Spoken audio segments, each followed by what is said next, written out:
I gotta read all the nun books. Welcome to Keep It Fictional, a weekly podcast for book lovers by book lovers. Build your to-be-read list with Sadie, Liz, Virginia, Fiona, and Corrine from the Port Moody Public Library. Warning, this podcast contains strong opinions and may cause an increase in your library holds list. Now, today's topic is a little bit niche. It is a special interest of mine, but it might not be for everyone. Well, you're going to be talking about nuns and other clergy members. I love reading and learning about nuns, and there is plenty to learn because nuns have existed for a very long time, and they also exist in many different religions. Now, my favorite tropes are the more wholesome, funny tropes, ones where you kind of take something, add nuns, and humor ensues. My favorite K-drama is actually about a nun who, for some reason, has to be in a K-pop band, but in order to do that, she needs to dress up like a boy. And of course, they all fall in love with her. I also love just the historical nun. I like learning about the day-to-day lives, the prayers, the meager meals, the relationships built between sisters, and the politics of the day.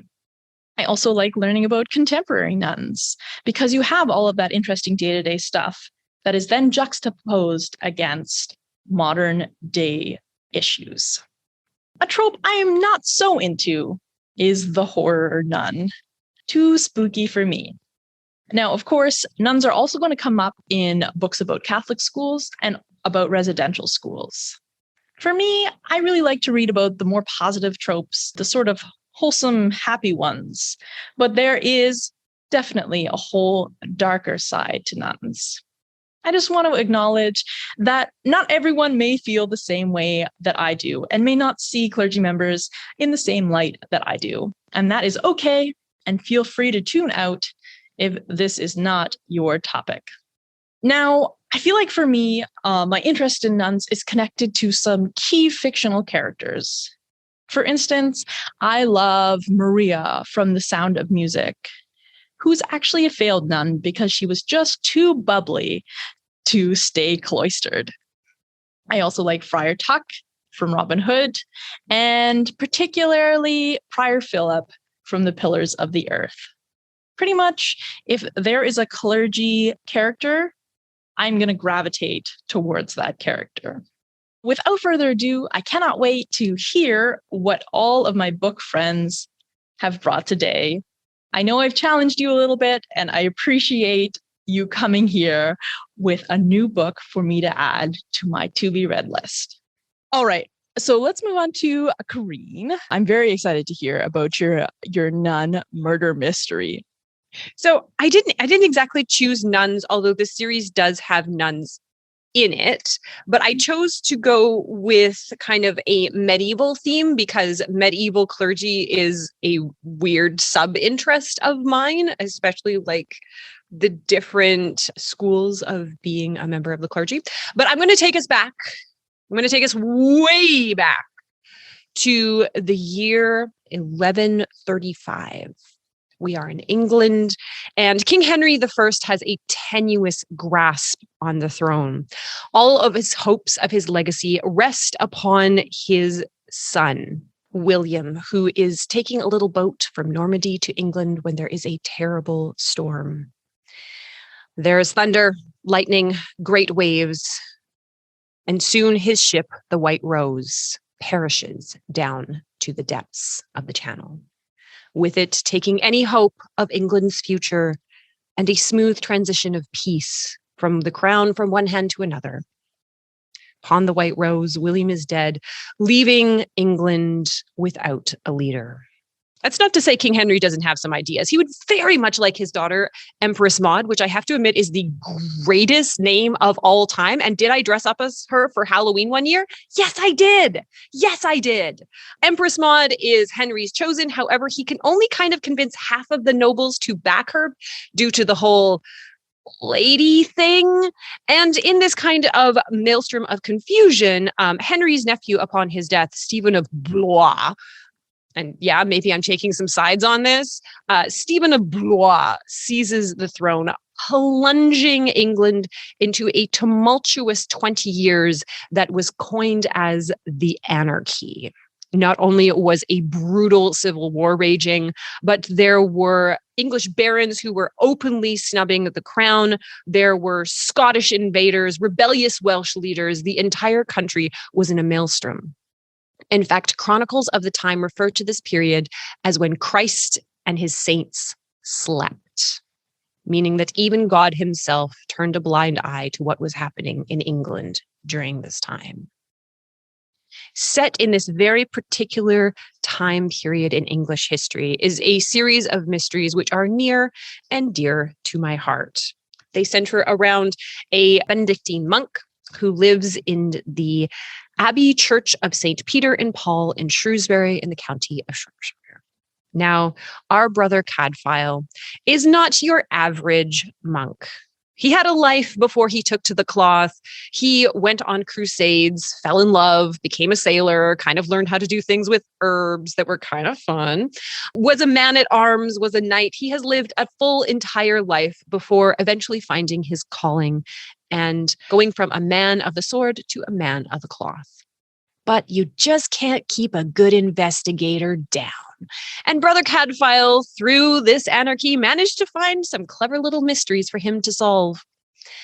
I am actually going to talk about the second book in the series, which I think is actually much funner than the first one. It takes place after King Stephen has sacked the castle of Shrewsbury. However, someone managed to escape the siege, taking with them the entire treasure of the family and running away. King Stephen has attacked this particular castle, knowing that this family is loyal to Empress Maud. And so should the treasure slip through his fingers and into her hands, he would be at a severe disadvantage. In retaliation for the silence of all of the survivors refusing to say where the treasure has gone, Stephen hangs all of them. Every last survivor in the castle is hung on the castle walls. However, when the church intervenes asking for clemency to bury all of these bodies in a Christian burial, Cadfael discovers that there are 95 bodies instead of 94. Someone has committed a murder and cleverly hidden the body among all of the corpses. Cadfael must use all of his wits, all of his cunning, all of his political maneuvering to find out who has been murdered and why in a den full of vipers and thieves. This is the second book in the Chronicles of Brother Cadfael, One Corpse Too Many. So I would heartily recommend this series. It's by Ellis Peters, who is actually Edith Mary Partridger, who is a self-taught scholar who writes with such beautiful attention to detail and evocative of this particular period, even though she just taught herself. She never went to university. She was born in 1913, served in the war, and just decided, you know what? I'm very interested in monks, much like Fiona, and decided to write an entire award-winning series about them that is turned into a amazing TV series starring Sir David Jacobi, which has no right in being as good as it is for having been made in the late 80s. It is a total delight from start to finish, and the book series is wonderful as well. So if you are looking for a look into medieval monastic life, both nuns and monks, I can recommend no better than The Adventures of Brother Cadfael. Thank you so much, Corrine. I'm super excited for that one and the TV series. I definitely love clergy detectives. I think it's sort of like it has that, like the same as, the like woman detective, where they're often underestimated and they can kind of like go about in ways that people don't notice them. And I also wanted to note that that is the same time setting as Pillars of the Earth. So that's kind of cool. After reading that, I would love to then get a different take on it. So we're going to move on to Mark now. What side of the clergy have you got for us, Mark? Well, I'm just going to be changing it up a little bit because mine is more on the nuns and sisters side of the spectrum. It's also set in the modern day, so it's also a very different time period. And the book that I chose was Agatha of Little Neon. We'll get to this little neon colored house in a moment because that's where the name of the book comes from. This story follows the sort of travails and adventures of four sisters, Agatha, Mary Lucille, Teresa, and Frances.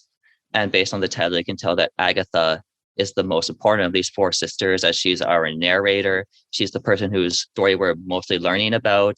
She's sort of looking back on her life. She has left the sisterhood, and she's now looking back on her time with her three sisters, Mary Lucille, Teresa, and Frances.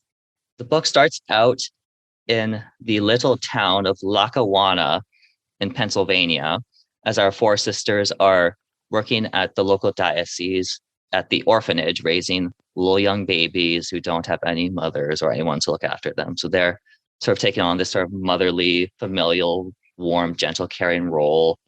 But one day, this is upended because they find out that their local diocese is bankrupt, that their money is poorly handled by their leaders, Father Thaddeus and Father Art, who Father Art allegedly has had as many as 7 cosmetic surgeries on the church's dollar.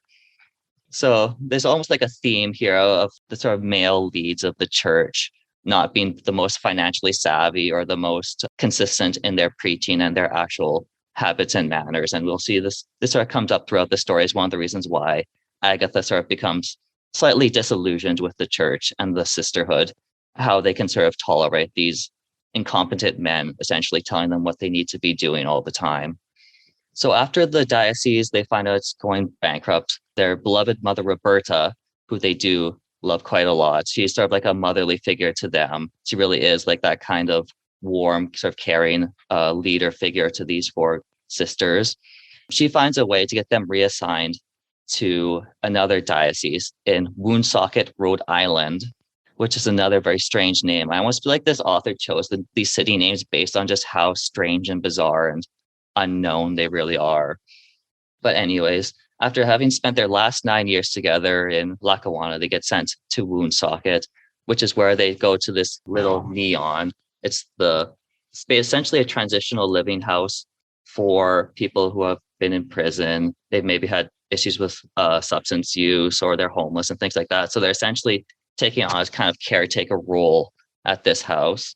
And though it's officially known as St. Gertrude's Home for Transitional Living, everyone just refers to it as Little Neon because of that bright Mountain Dew colored paint job that they got for very little money because they don't have the money to afford a nicer shade of paint. So they got the cheapest kind of paint that they possibly could to paint the house. And because of this sort of Mountain Dew color, they affectionately refer to their residents as neons. Essentially, throughout this story, we got these little vignettes of their lives because the chapters themselves are only about 3 or 4 pages long on average. The book is about 260, 270 pages, but it's more than 80 chapters. So you sort of get like these little kind of snippets of their lives at different points, that their interactions with each other, their interactions with the neons, the residents of the home. And through these sort of glimpses, we get some ideas of what had brought them to the church. So for example, in Agatha's case, she always felt very adrift in her life. And the sort of her connections to the church it sort of sense of certainty and connection and sort of familial feelings that she got from it. Another one of the sisters was fleeing an abusive relationship and sort of found in the church a place where she could stay. So in this story, we kind of get these little snippets of people's lives rather than like a big giant sort of like arc of like a murder or like big giant events that sort of transform someone's life immediately. It's more about these sort of kind of like little pieces of everyday life, these interactions, these sort of people that they meet, how that kind of impacts their lives in the long run. So I would say that it's sort of like through these interactions that Agatha sort of comes to wonder where if the church is the place that's for her, or if she wants to go back out into the world to try and reestablish her life in a way that's still connected to the church. She's still very devoted to the church, but not necessarily in a full-on devotion of her entire life as a sister. So it sort of has like that kind of uncertainty and doubt that sort of creeps into her life and how that kind of impacts her. So in that way, it's also very character driven. It's not a huge like plot driven. You're not going to get like these big giant, like I said, these big giant events that upend everything. It's much more a sort of subtle progression of throughout her time at Little Neon with her sisters.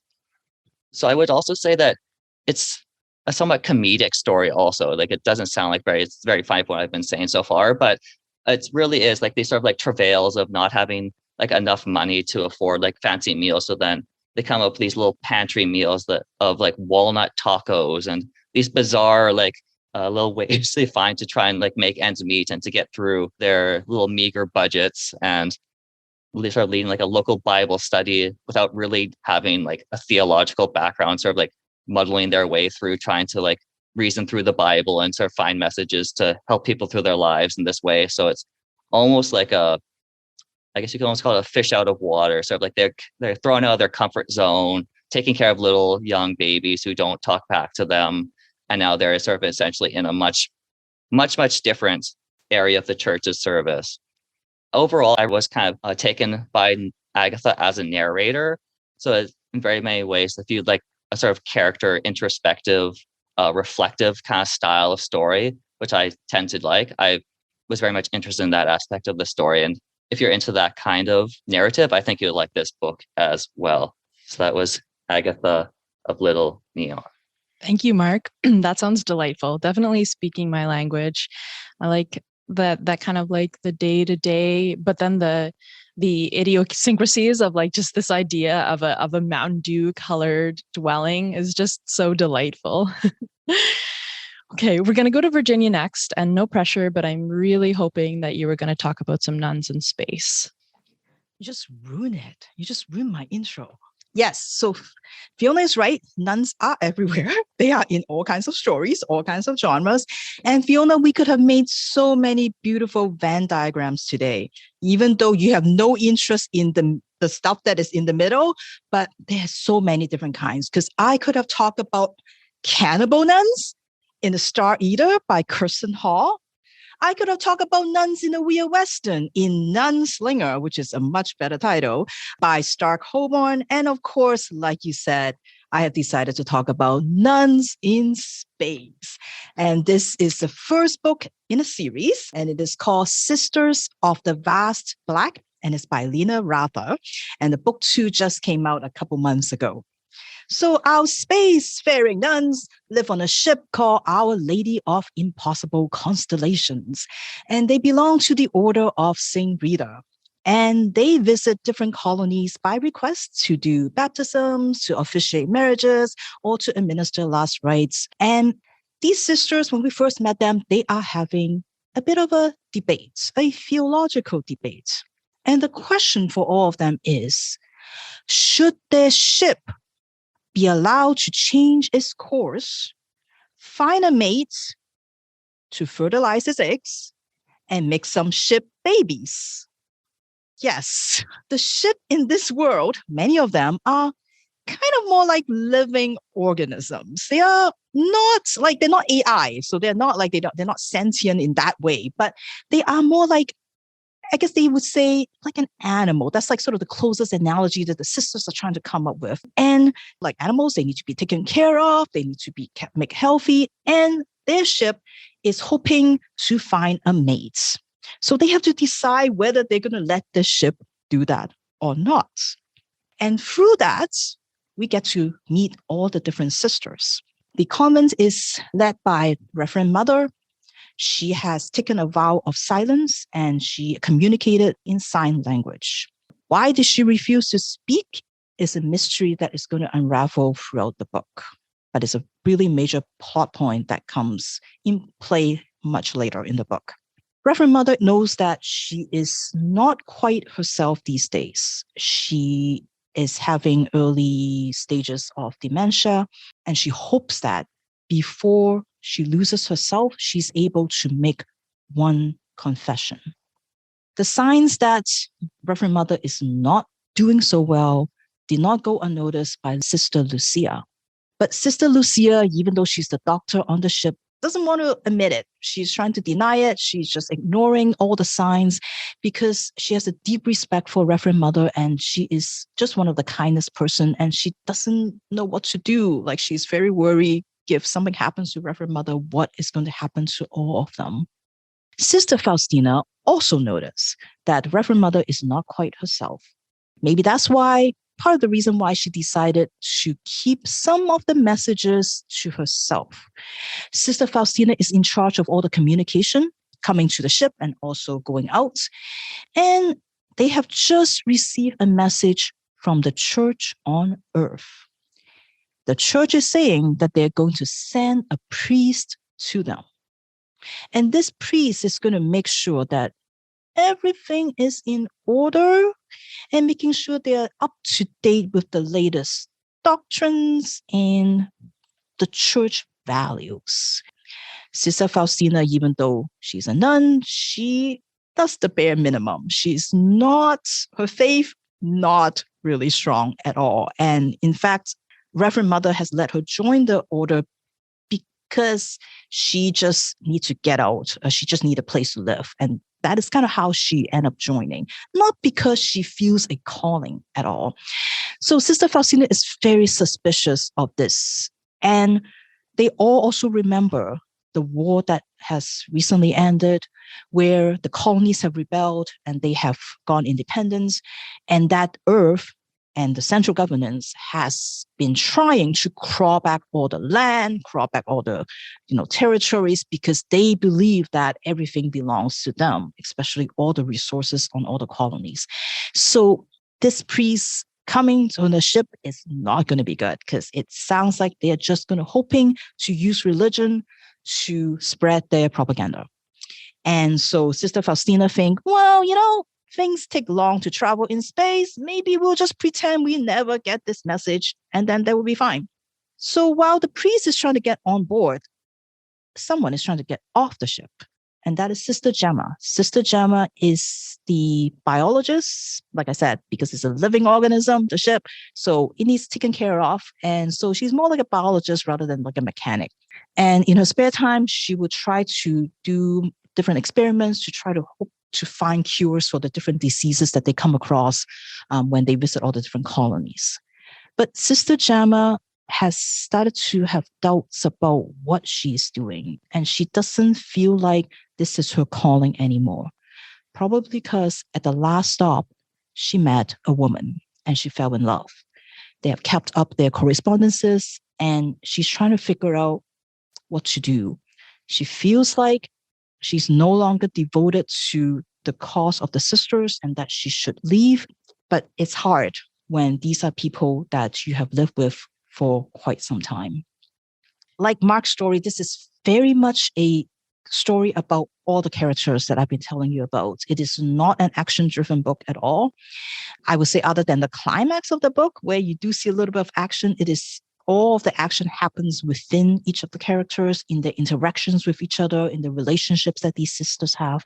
And it's very much about their own struggle with their faith. Because this book explores a lot of that relationship between organized religion and personal faith, between like doctrine and sort of the interpretation of the doctrine. And the sisters are definitely more sort of on the side of doing good and helping rather than preaching. And despite the book raising a lot of questions about religion in general, it's done in a very respectful way, which I really appreciate. It's personal journey, coming to terms with what faith means to each of the sisters. Of course, there's also a lot of talk about sort of the church and the state. And I would say in the second book, it deals also a lot more on sort of the colonization aspect of the book, which I was a little concerned when I first picked the book up. I'm like, I didn't know where this is going to go because, nuns going to visit colonies feels very much like a missionary, and I don't know where this goes, but it's nothing like that at all. It is very much maybe on the other side of things. And again, even that, like, it's done in a very sensitive way. Like, I really appreciate how the author knows that this is there's no easy solutions because we're talking about human lives here, and there's that respect there in the book. And of course, the second book in the series, Sisters of the Forsaken Skies, also ties very nicely with next week's episode because it has got one of those in the book. And what is one of those? I guess you have to tune in and find out next week. So if you're interested in exploring these big ideas in a very character-driven story, check out Sisters in the Vast Black by Lina Rather.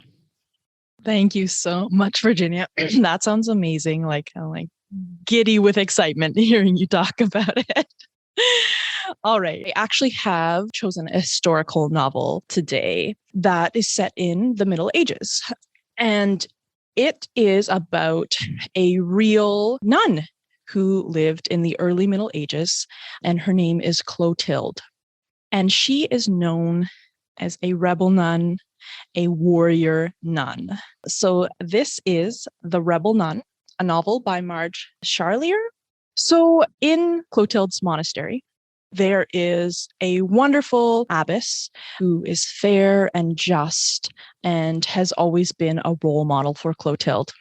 However, after this abbess's passing, the priest comes in and overrides their ability to vote on a new abbess and installs a new abbess without any of their input, any of the nuns' input. This is shocking to all of them, but is especially disappointing to Clotilde because she was expected to be voted to be the new abbess. Now, throughout the book, we see it from Clotilde's perspective, and we're never quite sure how much this sort of like jealousy and frustration contributes to her actions. So the new abbess is horrible. She hoards the stores.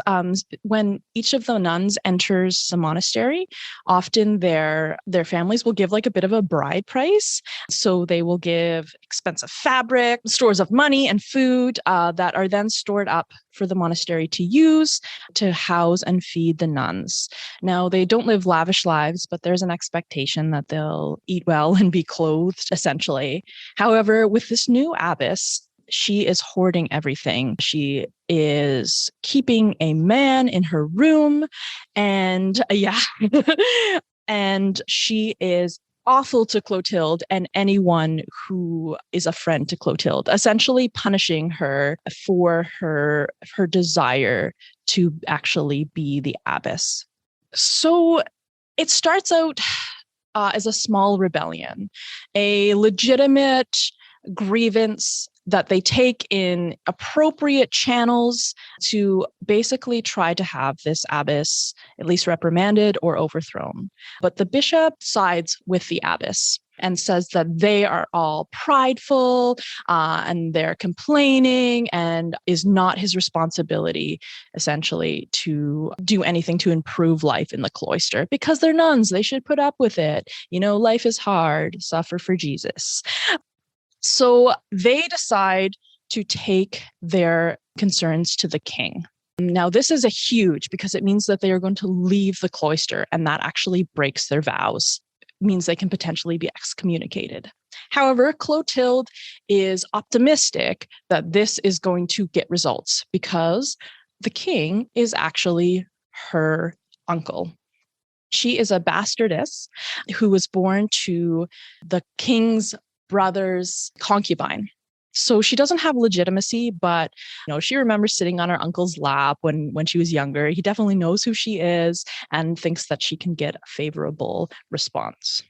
The book follows this journey of the nuns. It focuses a lot on each of their characters, which was enjoyable.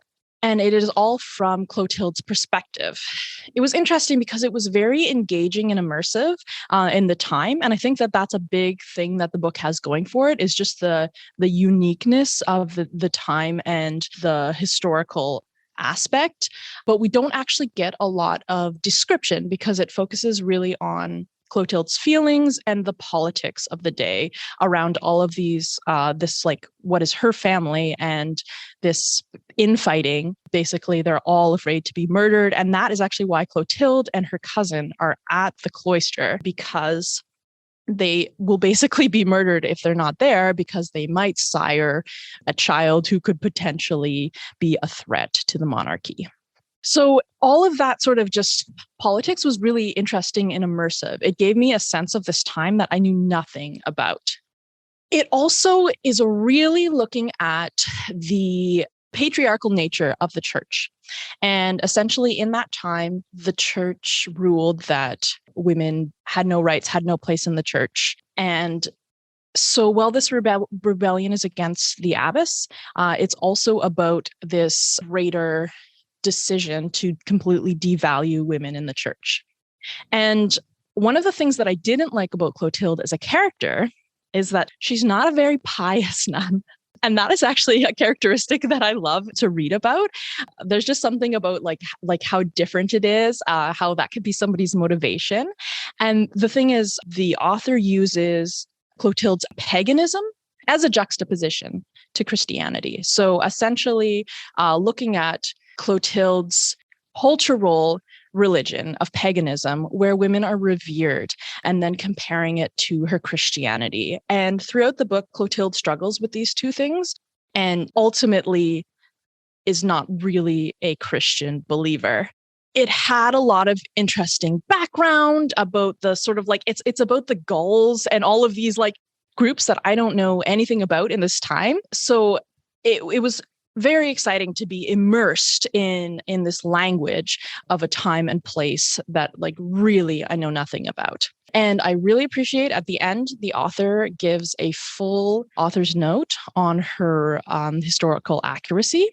It was beautiful. I wish every historical fiction did that. She parses out what she drew from reality and what she had to fill in, which is just so fantastic for further reading.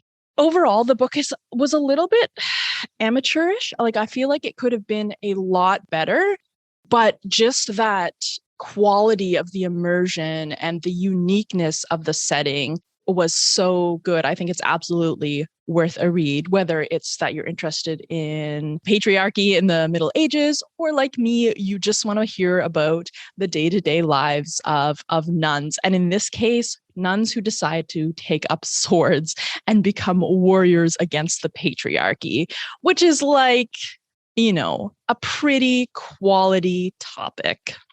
So that is The Rebel Nun by Marj Charlier. Thank you so much, all of you, for joining me on this tangent. I thought that it might bring me some like peace to really like delve into this interest that I have in nuns, but I actually feel like more agitated. Like I need more. I gotta read all the nun books. So I'm very excited to have these new recommendations from my book friends. I will be reading each and every one of them.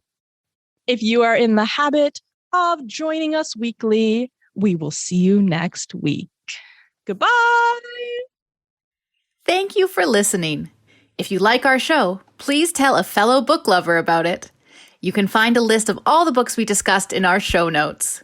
Join us next week for another fun book chat. Until then, keep it fictional.